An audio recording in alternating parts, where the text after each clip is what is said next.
Kuwait ദുരന്തത്തിൽ മരിച്ച ആകാശ് ശശിധരന് വിടചൊല്ലി ജന്മനാടായ പന്തളം ഐരാണക്കുഴി ഗ്രാമം.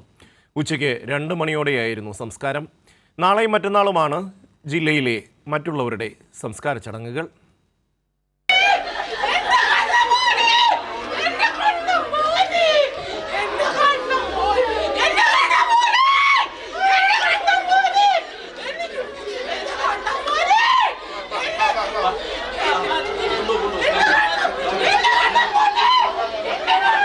അമ്മ ശോഭനകുമാരിക്ക് മകനിനി ഇല്ല എന്ന് ഇതുവരെയും വിശ്വസിക്കാൻ ആയിട്ടില്ല. ഓഗസ്റ്റിൽ നാട്ടിൽ വരാനിരിക്കുകയാണ് ആകാശിന്റെ അപ്രതീക്ഷിത വിടവാങ്ങൽ.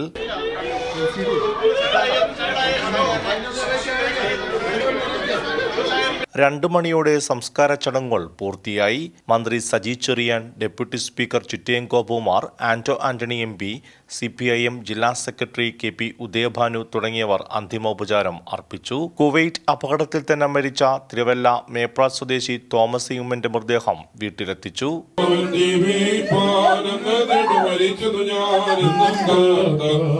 നാളെ ഉച്ചതിരിഞ്ഞ് 2 മണിക്കാണ് തോമസ് യുമ്മന്റെ സംസ്കാരം. അട്ടച്ചാക്കൽ സ്വദേശി സജു വർഗീസിന്റെയും മല്ലപ്പള്ളി സ്വദേശി സിബിൻ എബ്രഹാമിന്റെയും സംസ്കാരം തിങ്കളാഴ്ചയും. കൈരളി ന്യൂസ്, പത്തനംതിട്ട.